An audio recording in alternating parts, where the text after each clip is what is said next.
Cimory didirikan oleh Bambang Sutantio pada tahun 2004. Bambang Sutantio mendengarkan keluh kesah para peternak sapi saat melakukan Corporate Social Responsibility atau CSR di daerah Cisarua, Bogor. Peternak merasa kesulitan untuk memasarkan produk susu yang mereka panen.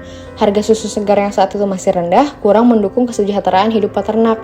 Bambang Sutantio memulai bisnis olahan susunya dengan mendirikan sebuah pabrik susu berskala kecil dan diberi nama Cisarua Mountain Dairy. Dalam membangun pabrik susu tersebut, ia menggandeng kerjasama dengan KPS atau Koperasi Produsen Susu Giritani. Strategi menerapkan praktek good farming. Good farming practice inilah yang dijadikan sebagai pemacu oleh Cimory untuk meningkatkan kualitas produk olahan susu yang siap untuk dikonsumsi pelanggan. Awal mula strategi penjualan Cimory demi menggait banyak konsumen juga terbilang tidak mudah. Cimory berusaha mempercepat pemasaran produk mereka dengan menjajakan dagangan ke berbagai lembaga serta sekolah di daerah sekitar pabrik. Cimory juga tidak segan untuk mengajak calon konsumen untuk merasakan terlebih dahulu cita rasa serta kualitas produk olahan susu buatan mereka.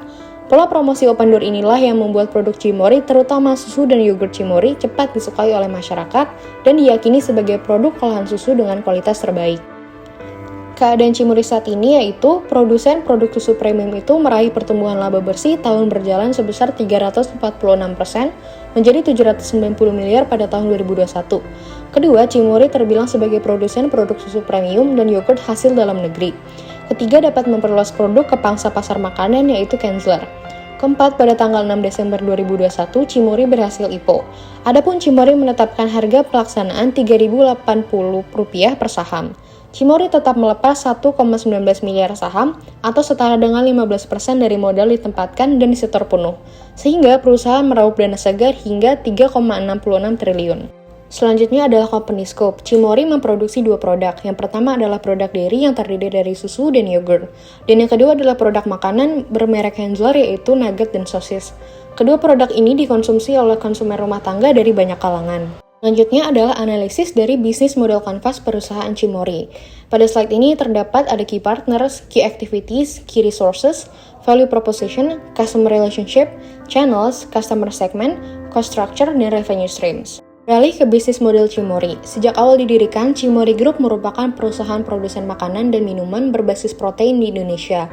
Cimory Group memiliki cakupan pasar yang besar di Indonesia dengan produk yogurt dan sosis. Saat ini Cimory Group menjual produknya melalui berbagai channel, yaitu modern dan tradisional retail, food service, dan tim direct selling untuk sampai ke tangan konsumen. Selanjutnya adalah analisis eksternal Cimory dengan teori Pestel. Yang pertama itu ada political. Jika terjadi perubahan atau kasus politik di Indonesia, tergantung dari peristiwa yang terjadi, tentu akan mengganggu proses produksi Cimory.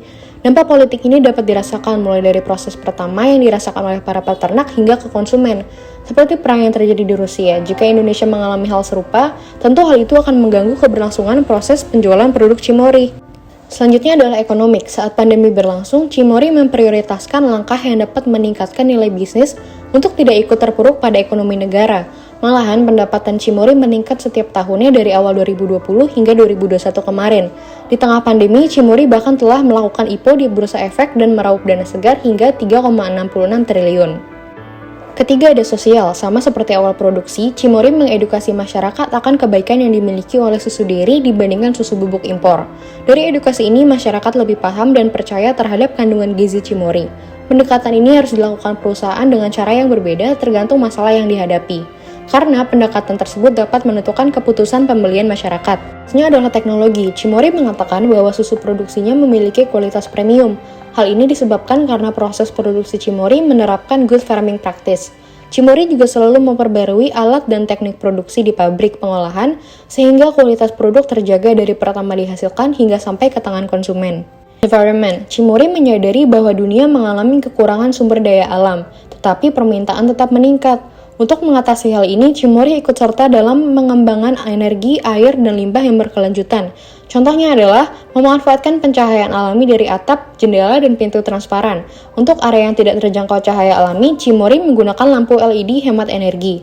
Kedua, untuk keperluan produksi, Cimory juga menggunakan sumur resapan agar pasokan air selalu tersedia. Ketiga, mengurangi limbah dari kegiatan produksi dengan mengurangi penggunaan bahan plastik.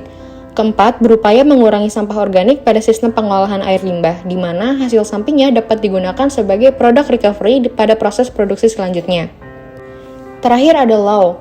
Cimory mengikuti setiap peraturan dan regulasi yang mengikat setiap proses produksi mulai dari peraturan pusat hingga peraturan daerah yang ditempati oleh pabrik Cimory.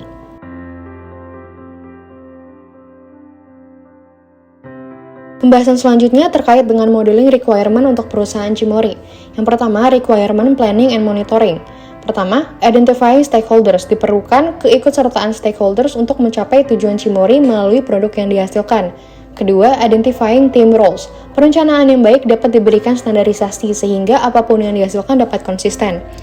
Selanjutnya itu adalah requirement elicitation. Kolaborasi antara stakeholder diperlukan untuk tetap mengembangkan Cimory baik dari produk hingga pangsa pasar. Ketiga, requirement management and communication. Kebutuhan untuk keberlangsungan proses produksi dan pengembangan Cimory diperlukan setiap harinya. Maka dari itu, Cimory bekerja sama dengan pihak di luar manajemen untuk memenuhi kebutuhan seperti ahli ternak untuk memberikan pelatihan kepada peternak-peternak yang bekerja sama dengan perusahaan. Keempat, enterprise analysis. Kesatu, menjadi perusahaan penghasil produk susu dan dairy yang aman dan bergizi untuk dinikmati semua keluarga. Kedua, memperluas pangsa pasar keluar Indonesia. Yang ketiga, menjaga keberlangsungan peternak dan lingkungan dalam proses produksi. Terakhir, requirement analysis, solusi untuk menyelesaikan masalah yang ada, yaitu inovasi produk, menyesuaikan tren pasar, dan yang ketiga adalah inovasi pemasaran. Selanjutnya adalah analisis internal perusahaan Cimory menggunakan BCG Matrix. Pertama ada STARS. Yogurt hasil produksi Cimory awalnya bersaing dengan banyak produk yogurt dalam dan luar negeri. Namun setelah Cimory mengeluarkan Cimory Squeeze, yaitu yogurt kemasan yang mudah diminum, produk ini mengalami peningkatan pembelian. Ditambah dengan varian rasa yang beragam menjadikan yogurt Cimory masuk ke dalam pilihan minuman masyarakat. Yang kedua ada Cash Cow. Susu dairy Cimory yang memiliki gizi tinggi menjadi pilihan utama masyarakat. Cimory juga menyediakan beragam rasa yang mengikuti tren pasar, seperti susu UHT rasa green tea dan pisang. Rasa susu yang asing di lidah masyarakat Indonesia ini memberikan warna baru ke pilihan terhadap susu UHT. Selain itu, Cimory juga menjual susu ini dengan berbagai ukuran, mulai dari yang kecil untuk sekali minum, atau kemasan besar untuk konsumsi keluarga. Ketiga ada Question Marks. Produksi makanan protein merek Hensler memiliki peminat sangat besar. Produk ini memiliki harga yang lebih tinggi dibanding makanan sejenis di pasaran. Namun harga ini bukan menjadi penghalang untuk masyarakat karena rasanya yang diminati. Namun seiring banyaknya produk protein baru yang bermunculan di pasar, Hensler dapat dipertanyakan apakah akan berkembang ke jenis produk lain atau menurun bersamaan datangnya produk pendatang baru nanti. Terakhir ada Dogs. Selain mengeluarkan produk Hensler, Cimory juga mengeluarkan dua produk lainnya yaitu Besto Sosis dan Seafood. Kedua produk ini tidak mengalami peningkatan penjualan seperti Hensler, padahal bentuk produk ini inovatif dan jenis pesaingnya tidak sebanyak produk Hensler.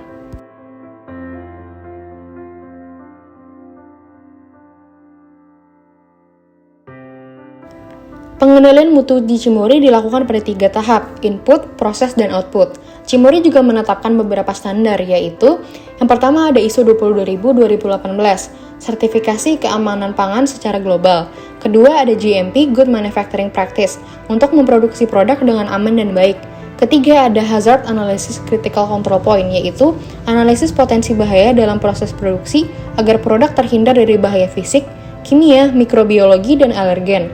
Keempat, ada ketetapan halal yang menjamin seluruh produk yang dihasilkan bebas dari bahan najis. Kelima, ada sistem jaminan mutu halal, menjamin seluruh sistem dan fasilitas produk terbebas dari bahan najis. Keenam, ada veteriner, unit usaha pangan asal hewan, atau nomor kontrol veteriner, yaitu sertifikasi dari supplier susu segar untuk menjamin kebersihan atau sanitasi sebagai kelayakan dasar jaminan keamanan pangan asal hewan pada unit usaha pangan hewan. Selain pengendalian mutu di atas, Cimory juga menetapkan quality KPI untuk melihat usaha menuju hasil yang diinginkan. Cimory juga menetapkan metode 7 tools, diantaranya check sheet, sertifikasi, diagram Pareto, diagram kontrol, dan diagram sebab akibat, dan yang terakhir itu adalah reject. Check sheet dibuat untuk mengetahui kriteria dan frekuensi reject yang dihasilkan selama tahun 2020. Kedua, stratifikasi digunakan untuk memilah reject yang terjadi pada setiap kategori yang ada. Ketiga, diagram Pareto dibuat untuk mengetahui reject mana yang paling besar presentasinya pada tahun 2020, yaitu reject pada shrink. Keempat, diagram sebab akibat digunakan untuk mengetahui faktor-faktor yang menyebabkan terjadinya reject yang paling tinggi, yaitu reject shrink. Kelima, diagram kontrol C yang digunakan untuk melihat apakah jumlah reject yang tidak terkendali. Yang terakhir adalah rekomendasi strategi. 1. Beragam jenis produk dairy dan makanan protein akan semakin bermunculan. Selera masyarakat Indonesia juga tentu akan berubah. Cimory dapat meluaskan pasar dengan bekerja sama dengan restoran atau kafe sebagai pemasok utama dairy atau makanan protein, sehingga dapat mendapatkan pemasukan yang pasti selain bergantung kepada pemasukan utama, yaitu dari penjualan. Kedua, perluas pangsa pasar keluar Indonesia. Cimory memiliki added value yaitu pemberdayaan peternak Indonesia.